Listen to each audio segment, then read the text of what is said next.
Gadis ini dan si Ucok sangat panik bro. Tetapi tiba-tiba pria itu masuk dengan menjebol dinding. Mereka pun terkejut. Mereka keheranan dan ketakutan melihat si abang yang sangat kuat. Kemudian si abang langsung berlari mendekati sayur mayur dan langsung memakannya begitu saja bro. Si abang dengan lahapnya memakan semua yang ada di meja itu. Waduh, pantaslah kuat bro. Makanannya sehat. Ini makannya gulai lomak, bukannya kuat, kolesterol tinggi. Hahaha. Setelah memakan semua sayuran milik si gadis, si abang pun pergi bro. Dengan santai dia berjalan memecahkan jendela begitu saja.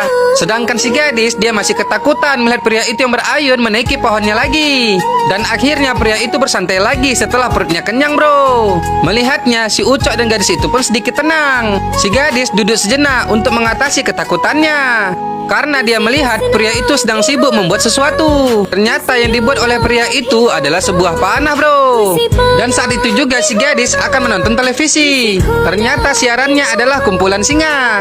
Dan ketika si Ucok ingin minum, tiba-tiba zup, sebuah panah melayang ke TV itu. Mereka pun terkejut bro, karena si abang masuk lagi. Dia mengira singa di TV tadi singa beneran. Dia ingin memburunya bro. Sedangkan gadis itu dan si Ucok semakin ketakutan. Tanpa sengaja si Ucok menduduki remote, TV-nya hidup lagi, siarannya harimau. Melihatnya si abang pun ingin menembak lagi bro. Sehingga si Ucok pun ketakutan karena si abang menembaki TV itu berkali-kali dan hampir mengenainya. Hahaha, kocak bro. Lalu gadis itu dan si Ucok langsung bersembunyi. Setelah itu si abang baru pergi. Namun walaupun si abang telah pergi, gadis itu dan si Ucok masih ketakutan.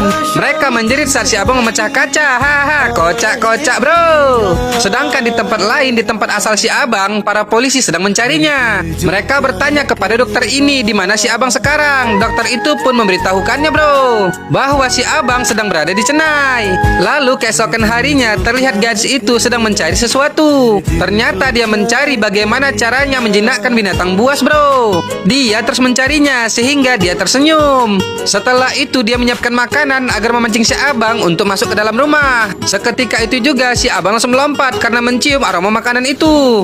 Gadis itu pun hanya diam dengan kayu di tangannya bro. Ketika si abang sampai dan ingin memakan makanannya, gadis itu langsung memukul tangannya. Gadis itu mempraktekkan cara yang dibacanya tadi bro. Ketika si abang ingin mengambilnya, dia memukulnya lagi dan melarangnya. Namun ternyata cara itu ampuh. Si abang jadi kalem, dia menuruti perkataan si gadis. Gadis itu menyuruhnya berdiri, dia pun berdiri. Kemudian dengan tenang secara perlahan si gadis mendekati pria itu. Tapi pria itu hanya diam bro, apalagi saat si gadis mengelus-ngelus pundaknya. Pria itu hanya menatapnya saja. Lalu dengan lembut si gadis menyuruhnya pergi. Si abang yang sudah tenang, dia pun langsung pergi bro. Tapi setelah itu dia jadi pendiam, seperti sangat kesepian. Gadis itu pun yang melihatnya, dia merasa iba bro. Lalu dia terpikir sesuatu. Ternyata dia merapikan penampilan si abang. Bersama si Ucok, si abang dibersihkan lalu dimandikan oleh mereka bro, agar tubuh si abang itu jadi bersih dan wangi. Kemudian si gadis membawa si abang jalan-jalan berbelanja bro. Tapi si abang yang keheranan, dia menabrak sebuah patung. Dia mengira itu ancaman dan ingin memanahnya. Dia menyentuh patung itu, dia bingung rambutnya kok bisa lepas. Tiba-tiba ada yang memarahinya. Tapi dia menarik rambut orang itu karena mengira rambut palsu juga. Hahaha, kok bisa gitu ya? Setelah itu di rumah si gadis mengajarkan si abang cara memanggil namanya. Namun ya sangat susah bro, karena si abang dari hutan dan tak pernah belajar mengenal huruf.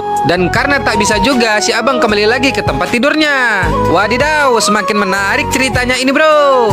Jadi bagaimanakah cerita selanjutnya? Jangan lupa tonton terus ya, hanya di Snack Video.